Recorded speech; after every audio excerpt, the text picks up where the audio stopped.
नमस्कार, आकाश न्यूजच्या मराठी बातमीपत्रात मी निशाद लंजरामना स्वरांचे स्वागत करीत आहे। चुलबन नदीला पूर, लाखांदूरवरचा वाहतूक मार्ग ठप्प, अनेक गावाचे रस्ते बंद।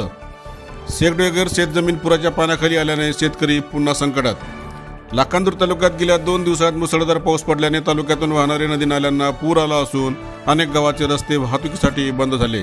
दरम्यान नदी नाल्यांना पूर आल्याने पुराचे पाणी शेतजमिनीत घुसले असून शेकडो हेक्टर धान शेती पाण्याखाली आल्याने महिनाभरात शेतकरी पुन्हा संकटात सापडला आहे। लाखांदूर तालुक्यात गेल्या 2 दिवसापासून मुसळधार पाऊस पडला, त्यामुळे तालुक्यातून वाहणारी चुलबन नदीला पूर आला असून तालुक्यातील लहान मोठे नाले तुडुंब भरून वाहू लागले आहेत।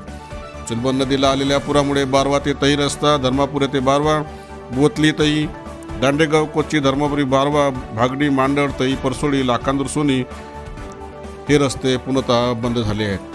गोशिक खुर्द धरणाचे सर्व 33 दरवाजे उघडले असून यात 23 दरवाजे 3 मीटरने तर 10 दरवाजे 2.5 मीटरने उघडण्यात आले असून यातून 17,370 क्युमेक्स पाण्याचा विसर्ग सुरू आहे। धरणातून पाण्याचा विसर्ग पुन्हा वाढविणार असल्याने नदीकाठावरील गावांना सतर्कतेचा इशारा तालुका प्रशासनाने दिला आहे।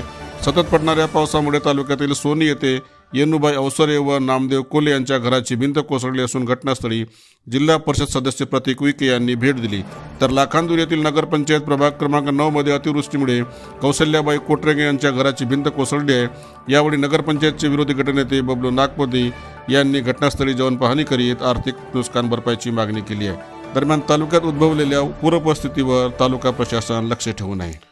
भंडारा जिल्ह्यात मध्यरात्रीपासून मुसळधार पावसाला सुरुवात झाली आहे। 5 दिवस पावसाने विश्रांती घेतली होती, मात्र 5 दिवसाच्या विश्रांतीनंतर पुन्हा एकदा जोरदार पाऊस सुरू झाला आहे। या पावसाचा सर्वाधिक फटका शेतकऱ्यांना बसण्याची शक्यता आहे। 5 दिवसापूर्वी झालेल्या मुसळधार पावसामुळे नदी नाल्यांना पूर आला होता।